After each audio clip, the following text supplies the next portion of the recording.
This is a ULANZI rechargeable video light. So this is the U-60 RGB light. I was provided this light to review for free. If you wanted to purchase it, it would cost you between $20 and $30 depending upon your coupons.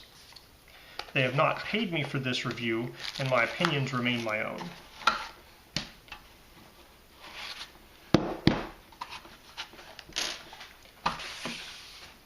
Alright, so in the box we have the light unit itself. We have a little Allen wrench, and we have a clip and a USB A to C charging cable.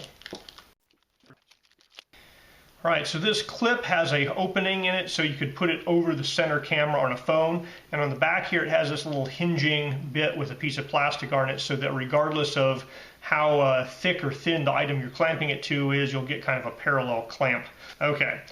So that clip will fit into the slot on the bottom. It does not fit into a cold shoe adapter on the top. So they have, a place where you could put another cold shoe on the top. So you can have on the bottom mounting a 1/4x20 tripod mount. You can have this clip here that clips onto something, or you can have this guy, which is basically a cold shoe attachment that also has a 1/4x20 tripod mount in it, so that could pop to the top of a camera pretty easily.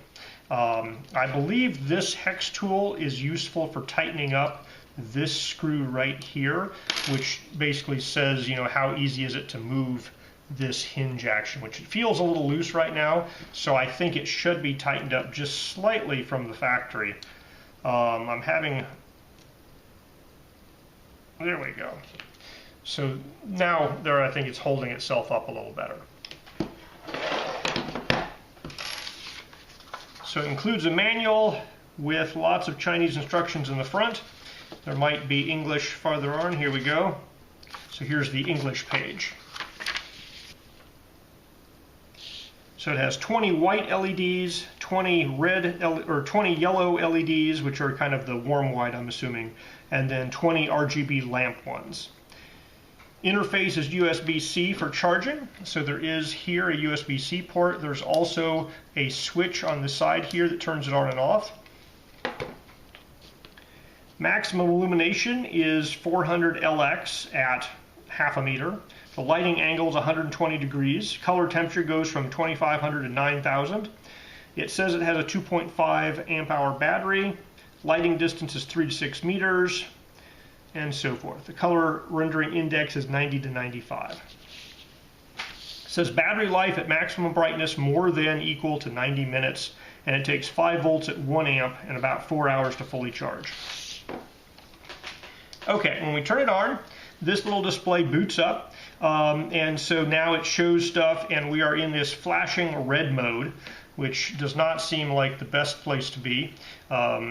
So they have a 4-directional movement on this thing here. You can do left, right, up, down. Right now we are in cop car mode, and so these are various options that you can do, and they have 18 different ones. Now I'm not sure how to get out of this mode because I want just the basic simple mode. Okay, so if you push and hold the button, it jumps to your white light mode, and you can change this to cool white and rotate it down to warm light, and there's the power setting as well. So right there is 100% 25,000 K. I can change this to the center point, which is 58,000 K, or up to cool white, which is 9,000 K. Now if I push and hold again, I have the RGB mode, and it's at 50% power right now. If I pump it up, there's 100% power, and then you can go through 360 degrees of the hue wheel. And that's that.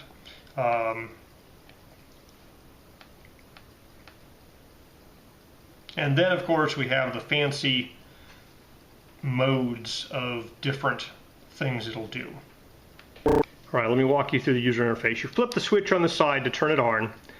The logo pops up. Here it is in white light mode, and so if you push down on the spinny wheel, you can control the color temperature. So you can go all the way down to 2500K, which is a very yellow light, or you can jump all the way back up to 9000K, which is a very blue-white light. If you push the color wheel up, you can adjust the percentage of power, so that's 100% power, and then scrolling around moves down to, I think, a minimum of 1% power, which is pretty small there. So there's 3 different modes. That's the white light mode. To get to the next mode, you push and hold the center until it changes.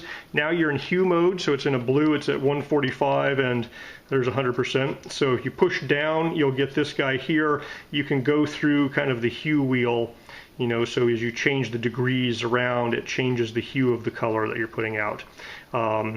Left and right don't really do anything. They just move up and down. So basically it's up, down, hard push, and then circle. If you long push again, you get these modes, and there's 18 different modes.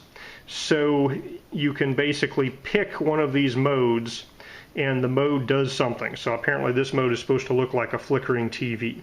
And then you can also adjust the brightness of that mode. So realistically, I think the lighting, just kind of, you know, say white light, you know, as a video light is probably one of the most important things to use. The red, green, blue color wheel kind of hue accent light could potentially be useful as an accent light as well. The modes are very specific, and you know, you may find a situation where you might need to use it, but probably not. So in the user interface, there's a very small icon of a battery, and in this case it came from the factory almost fully charged. It's mostly all the way over there. So let's try charging this guy up.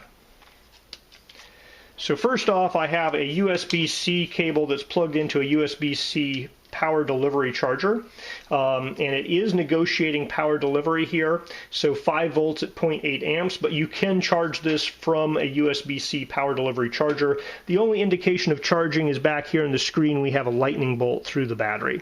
So I am going to charge this guy all the way up, and then we'll do a runtime test. It does charge at the same, you know, 0.7 amp rate with just a USB-A to C cable. So you don't need a power delivery charger. So this guy also has magnetic attachment abilities, so the back of it will stick to any metal surface. It doesn't have any magnetic sticking ability on the sides, which might actually be more useful. But if you stick it up on someplace, you can just stick it in place with the magnet that's built into it. Alright, this guy is fully charged. We're going to turn it on at full brightness and see how many minutes it lasts.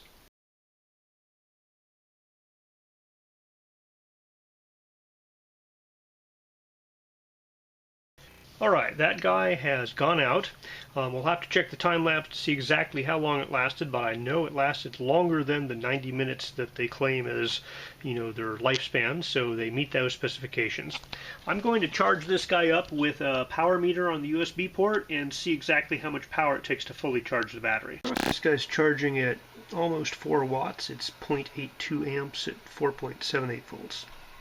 Alright, this guy's fully charged, and it took 11 watt hours to do that.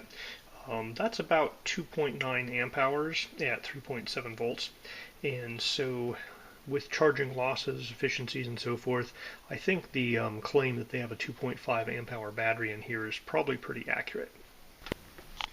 Okay, I've been pretty happy with this guy.